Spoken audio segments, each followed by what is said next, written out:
莫小魚聽蔣玉賢咁講，不由得望咗望車入邊。誒，但係好似呢度乜都冇喎。跟住就問啦，就喺呢度鑑定？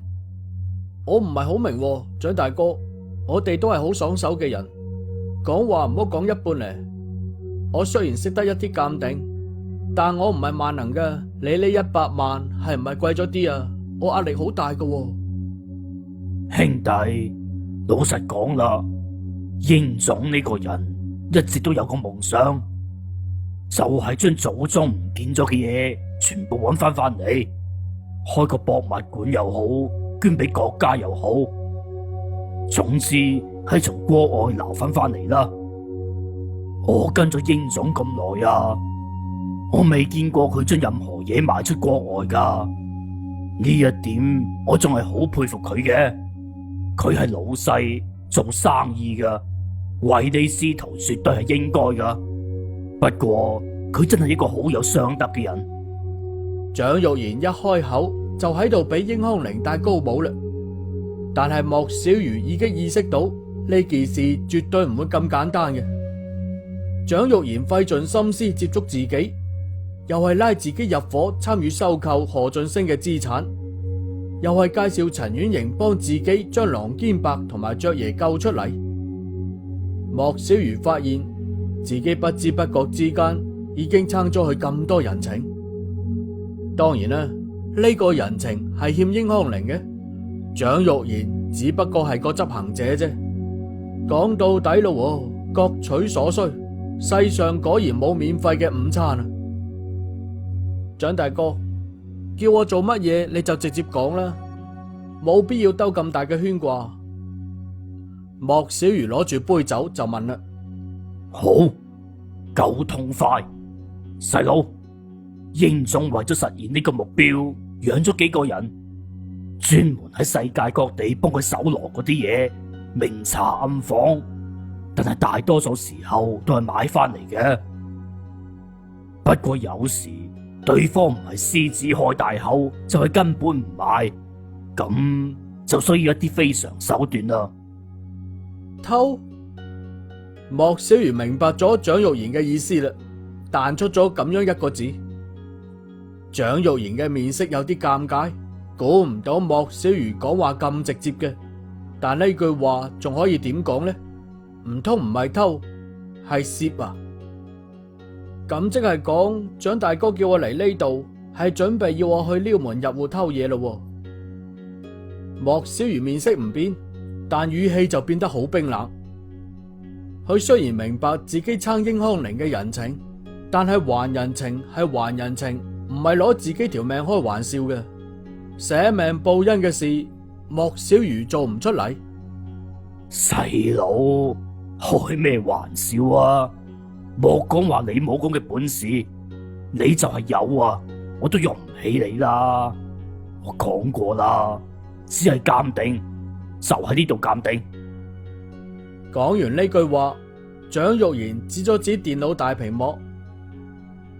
吓，喺呢度鑑定？莫小魚就好疑惑啦。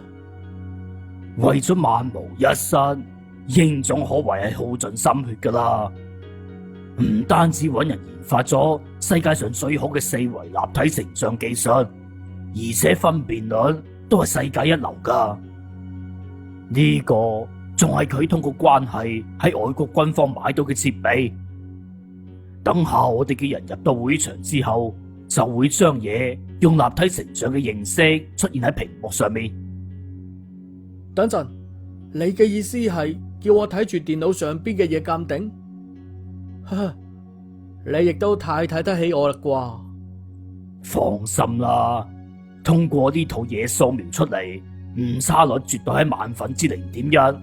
我哋試驗過好多次噶啦，萬無一失。而且英總都講咗啦，無論你鑑定出嚟係真係假，同你冇關，錢照俾。唉，我唔可以唔講啊！英總的確係用人不疑啊！你哋就咁肯定我有咁大嘅本事？萬一鑑定失誤，咁唔可以賴我噶喎。英總點樣講，我就點樣轉達。蔣玉賢聽出嚟啦，莫小魚咁咪同意咗啦，所以壓抑住內心嘅喜悅，再次承諾。唉，好啦，既然你都將話講到呢個份上啦，我再唔應承就係唔識抬舉啦，係唔係啊？莫小魚嘅心入邊一股無名嘅火啊，但係好明顯，英康陵同蔣玉賢呢次係食硬自己啦。小魚，我知你心裏面一定話我奸噶啦，但係你有冇諗過呢啲嘢係老祖宗留低噶？不過佢哋睇唔實門口，呢啲嘢全部留晒喺啲鬼佬手上。一次火燒圓明園，冇咗200萬件文物，單靠嗰啲人發善心送翻中國，你話有冇可能先得？賣俾你啊，都係睇得起你嘅咋。蔣玉賢憤憤不平，莫小魚望咗眼蔣玉賢，原本對呢個人嘅印象都仲唔錯嘅，但估唔到係呢種人。無論如何，偷就係偷，講得再好聽都係偷嘅。但係莫小魚已經唔願意再同佢爭辯啲咩啦。蔣玉賢仲想講啲咩嘅時候，台上邊嘅電腦突然間啲啲啲咁着起咗紅燈。蔣玉賢起身行過去撳咗下掣，電腦屏幕上邊開始顯示前方嘅實時畫面。莫小魚根本睇唔到入屋入邊嘅人有幾個，但係可以見到屋入邊嘅陳設，睇得出嚟啊！佢哋進入嘅係一個高檔嘅住宅，屋入邊冇着燈，開始嘅光線唔係好好，但好快光線就調到最佳嘅狀態。呢度係一間書房，莫小魚一眼就見到博古架上邊嘅嘢啦。唔單止係架上邊嘅嘢，連博古架都令到莫小魚眼前一亮。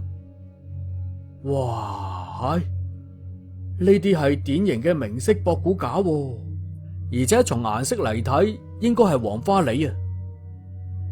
架上邊嘅嘢雖然多，但佢哋並冇理博古架上邊嘅嘢，而係直奔案頭上邊擺住嘅一件嘢。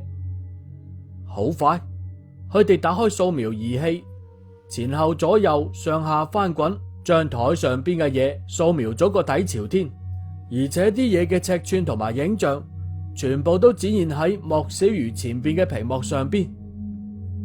蔣玉賢想伸手操作下電腦，方便莫小魚察看啦，但係莫小魚攔住咗佢嘅手，自己喺座位嗰度開始操作電腦，將送過嚟嘅影像翻嚟覆去咁睇，拉近拉遠，放大縮細，查看上邊嘅字跡。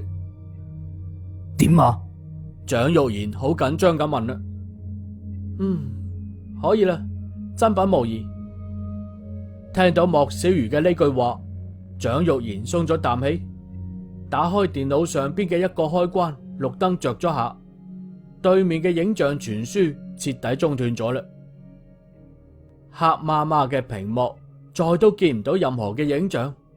而呢個時候，佢哋坐住呢部車亦都開始啟動，睇樣係要返回啦。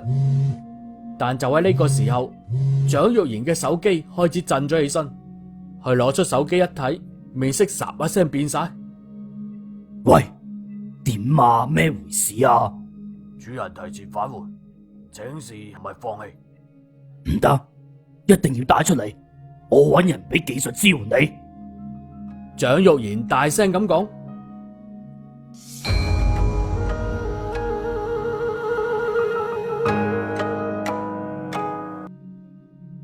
一個老老實實嘅黑車司機。小魚，不如你喺呢度落車先，我哋仲有啲嘢。係唔係遇到咩麻煩啊？佢哋可能出唔到嚟噶啦，我要過去接應一下。咁就一齊去啦。蔣玉賢窒咗下，然後敲咗敲駕駛室同埋後邊艙門嘅甲板，嗌咗聲，掉頭翻去。汽車開到一個僻靜嘅路邊，都冇落車啊，但係司機卻拉開咗艙門去咗後邊。係一個後生仔嚟嘅。莫小魚一直以為呢條友就係司機，估唔到呢條友仲係個電腦高手添，而且睇得出嚟啊，呢班人都係久經戰場嘅人，遇到咗呢種突發情況一啲都唔驚。司機打開電腦，戴咗耳機，對住耳咪就講啦：開啟你哋嘅定位裝置，放無人機。我頂，仲有無人機㗎？呢條友玩大咗啦啩？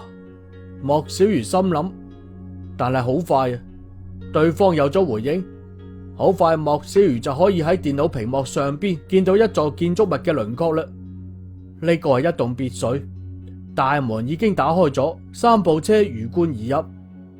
1樓嘅燈已經着咗，雖然頭先呢度並冇人防守，但係主人嘅書房係嚴禁下邊嘅人出入嘅。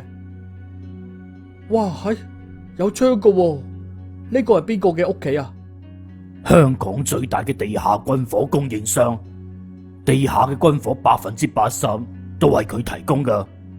蔣玉賢面無表情咁講，好明顯佢都好緊張㗎。如果自己嘅人俾人捉住，呢下就麻煩啦。蔣玉賢同埋英康寧再都唔使旨意嚟香港啦。當然，佢哋可以唔承認嘅，但你既然用呢種方式對人哋，人哋亦都可以用呢種方式對付你嘅。只不過你係偷人哋嘅嘢，人哋嘅佢係要你條命。中國人？莫小魚就問啦。美國人。呢個時候，莫小魚仲諗住講啲咩嘅，俾蔣玉賢噓咗一聲，然後兩個人開始全神貫注咁注意電腦上邊嘅畫面。你哋仲有1分鐘離開書房，人上咗去啦。你哋喺後邊嘅窗口嗰度走，但後邊有狗，小心啲。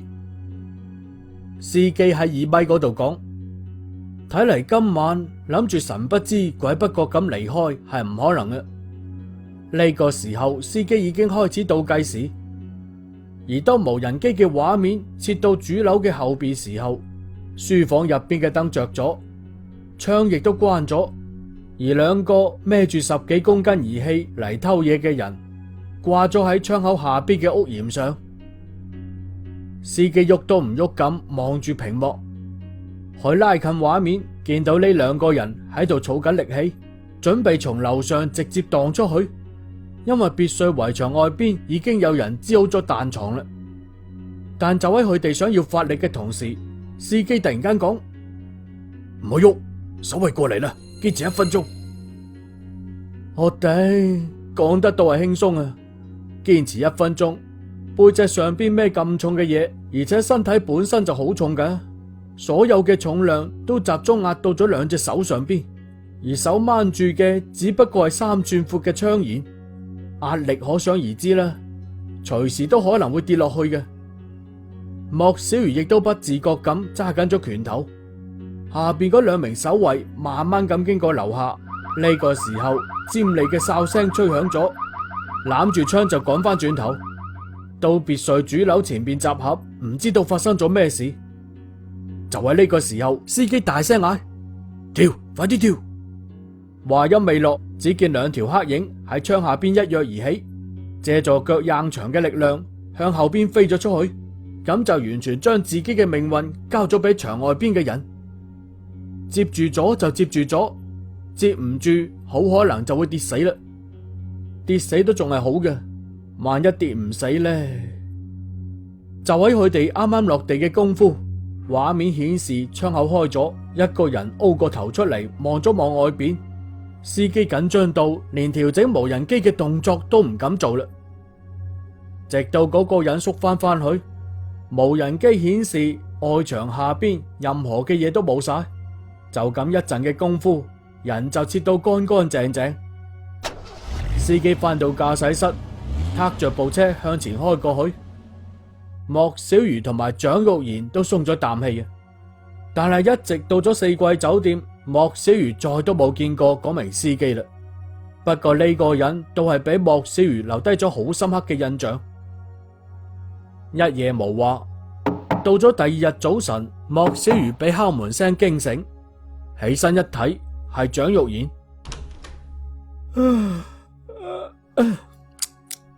哇，咁早啊？仲早，8點幾啦。嚟，過嚟睇樣嘢。蔣玉賢叫莫小魚去英康寧間房。莫小魚見到琴晚喺電腦上邊見到嘅嗰件演評，就擺咗喺英康寧前邊嘅台上邊。咦？點解仲喺度嘅？莫小魚就好疑惑啦。佢認為既然得咗手，仲唔喳喳臨運翻國內咩？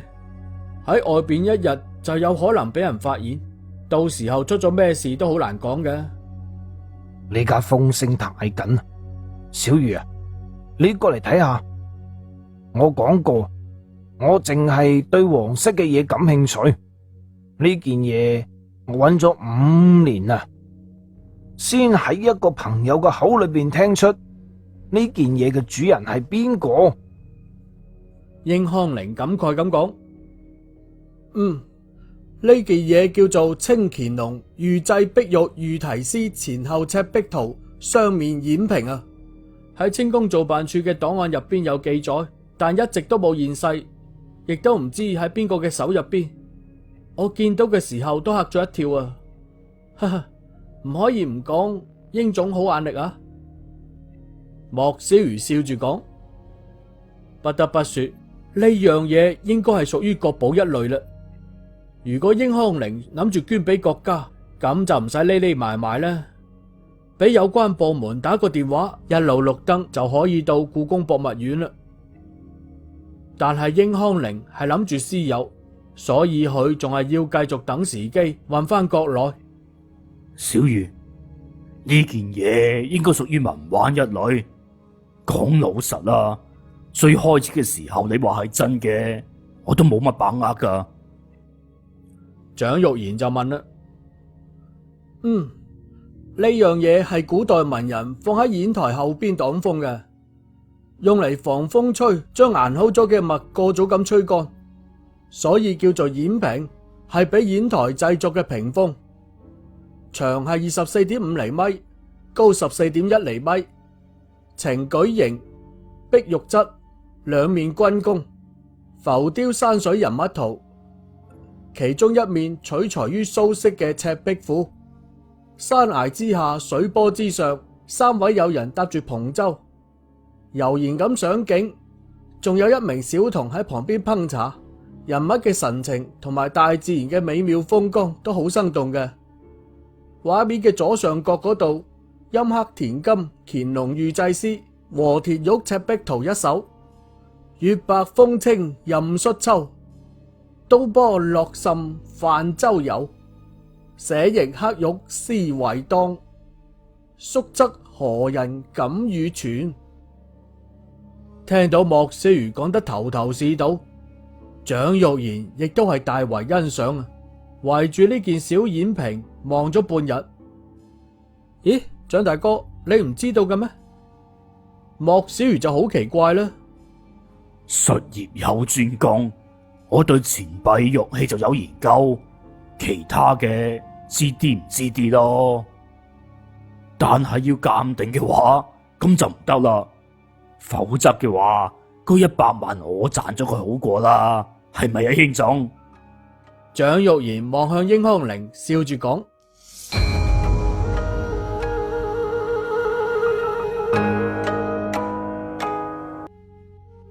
一個老老實實嘅黑車司機。英康寧笑咗笑，轉移咗話題就問啦：小魚啊，拍賣會仲參加嘛？如果手裏邊唔夠寬裕嘅話，可以喺我呢度攞一部分嘅喎。唉，拍賣會上邊嘅嘢太貴啦，買唔起啊。不過去睇下都係可以嘅。至於買嘛，仲係算啦。咁你打算同邊個一齊去啊，陳律師？唉，唔好提呢件事啦。郎有情，妾無意，唔去掂呢粒釘啦，仲係算罷啦。自己唔可以去嘅咩？莫小魚就反問啦。佢知道蔣玉賢咁係喺度挑事，呢條老嘢啊，計自己一次仲唔算，仲諗住計我第二次啊！呃我可以，但唔好次數太多喎。我唔想做嘅事，邊個都唔使旨意逼我啊！好似琴晚嘅事，最好唔好再發生第二次啦。雖然攞咗錢，但係呢啲錢攞得好唔舒服。如果之前蔣玉賢同莫小魚講明白啲，就係一個合作嘅問題，就係純粹幫手都冇問題。先將自己呃上車，然後再搞咁樣一出突然襲擊，咁令到莫小魚覺得應康寧同埋蔣玉賢好唔厚道，而且仲一直為自己辯護，偷就係偷，無論嗰樣嘢之前點樣到咗人哋軍火商嘅手入邊，但無論點講，而家係人哋嘅，採取呢種方式攞翻嚟，點都係唔合法，亦都唔合理㗎。哦，仲未食飯啊？我落去食啲嘢先。你哋食咗未啊？莫小魚就問啦。我食過啦。應康寧淨係顧住欣賞佢嘅新嘢，顧唔得上莫小魚嘅情緒，但係蔣玉賢就注意到啦。咁我行先啦。出去食啲嘢。莫小魚講完，告辭離開咗應康寧間房。蔣玉賢坐喺沙發嗰度，望住興致勃勃嘅應康寧就講啦：唉，應總，仲係你睇得準。尋晚嘅事，我哋可能真係太急啦。我睇莫小魚嘅情緒有啲唔對路。哦，點樣唔啱呢？應康寧聽到蔣玉賢咁講，不由得抬起頭問：呢個就講唔埋啦，就係覺得有啲唔對路。佢嘅情緒好似唔係好高漲咁，而且呢單嘢我前期鋪墊得太少啦，咁樣一嚟，佢一時間未必接受得到。應康寧聽到呢句話，沉默咗一陣。佢而家喺度做乜嘢啊？啱先講到嗰個陳律師，佢哋兩個鬧翻咗咩？咁又冇，不過莫小魚嘅情況嚟睇，好似陳律師根本睇唔起佢。蔣玉賢唔明白應康寧點解咁問。莫小魚後生，將來嘅前途無可限量，我哋仲有好多啲咁嘅機會要佢幫手，所以呢一個人必須同我碼住。你講得啱，可能我太過操之過急啦。既然佢嘅心係陳律師，就將呢個心結解開，咁咪掂咯。我相信前面嘅鋪墊，拉佢入伙收購何俊升嘅資產，再加埋呢件事解決咗陳律師嘅問題，佢應該領我情啦啩？咁又冇乜可能。陳律師份人唔係咁好傾講噶，又係男女之間嘅嘢，我哋叉隻腳埋去，唔係幾合邏輯嘅。蔣玉賢講得有啲猶豫啊。我哋唔好摻和落去啦。但係佢阿哥唔係我哋公司嘅顧問咩？你同佢旁敲側擊一下，我第日去拜訪一下陳律師嘅父母，同莫小魚牽個線，係咁咪掂咯。咁行得通咩？得就可以，唔得我哋都冇少嚿肉，唔係咩？莫小魚一個人去咗街口嘅茶餐廳，一個人坐喺嗰度，一路食一路出神，都唔知道喺度諗乜啦。呢個時候，餐廳嘅人仲係唔少嘅，不過都係一啲老人家，後生仔係冇時間喺呢度坐住享受早餐嘅。突然覺得自己背後有人嚟咗，而且對方張凳掂到自己張凳，出於本能，莫小魚將自己張凳向前褪咗下。一個人悶悶不樂喺呢度食早餐啊？點解同我得到嘅消息唔同嘅？情報度話你喺呢度過得好好㗎噃，美女咖啡好相配啊！莫小魚身後嘅女人講啦，如果唔係莫小魚聽過呢把聲，絕對諗唔到呢句話係對佢講嘅。佢想擰翻轉頭嘅時候，俾對方制止咗。唔好翻轉頭睇，就係咁樣同我講嘢就得啦。點教你噶？唔記得咗啊？你點會嚟呢度嘅？你唔係唔可以離開北京嘅咩？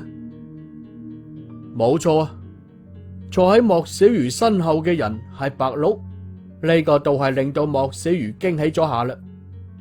唉，終於有個可以講話嘅人啦。我嚟呢度梗有事啦，我就住喺隔籬嘅酒店，你食完嘢就上嚟搵我啊。房間號係903。白鹿講完，亦都冇停頓，早餐亦都係打包帶走嘅。莫小魚依舊係慢條斯理咁食，一直到咗半個鐘之後，先至離開咗茶餐廳，揈下揈下咁行咗半條街，確認冇人跟住自己，咁先至突然間折返，鼠入咗白鹿講嘅酒店後門，坐電梯直達9樓。三長一短嘅敲門聲，2次之後，白鹿開咗門俾莫小魚入去。入咗去之後，將莫小魚嚇咗一跳啊！哇，喺床頭就擺咗2把槍，睇嚟白鹿呢次係帶任務過嚟嘅。你咁係嚟執行任務噶？廢話，唔執行任務，我嚟呢度做乜嘢啊？睇下呢個人，睇下你識唔識啊？白鹿遞俾莫小魚一張相就問啦。莫小魚接過嚟一睇，一個老坑嘅單人照，非常清晰，但係似曾相識。咦？突然間諗起啲咩咁？呢個唔係就係嗰個綁架狼肩白同埋爵爺單案入邊出現嘅日本老坑咩？識啊，日本人，明史專家，而家可能仲喺香港啊。前段時間涉及到一單綁架案，被綁架嘅人係我嘅師傅狼肩白，但領事館嘅人將佢哋接走咗啦。佢公開嘅身份係早稻田大學嘅教授，其實係金百合計劃嘅高級顧問嚟。巴黎嗰隻行動失敗，亦都有佢嘅影子，因為佢當年參與咗金百合計劃嘅善後工作。莫小魚望住床頭嘅槍，又望咗望白鹿。喂，你嘅意思係懟冧佢？當年制定同埋實施金百合嘅大部分人都已經死咗，而且為咗掩蓋金百合計劃所儲存嘅資料，大部分都係封存咗。呢啲老嘢喺度，我哋嘅腳步呢始終喺佢哋嘅後面。要想翻到同一個起跑線度，呢啲人呢必須要除咗，跟住再講資料嘅事。而且我哋前期已經有所收穫，但一次次呢就遭到失敗，同呢個人呢不無關係。白鹿冷冰冰咁講啊！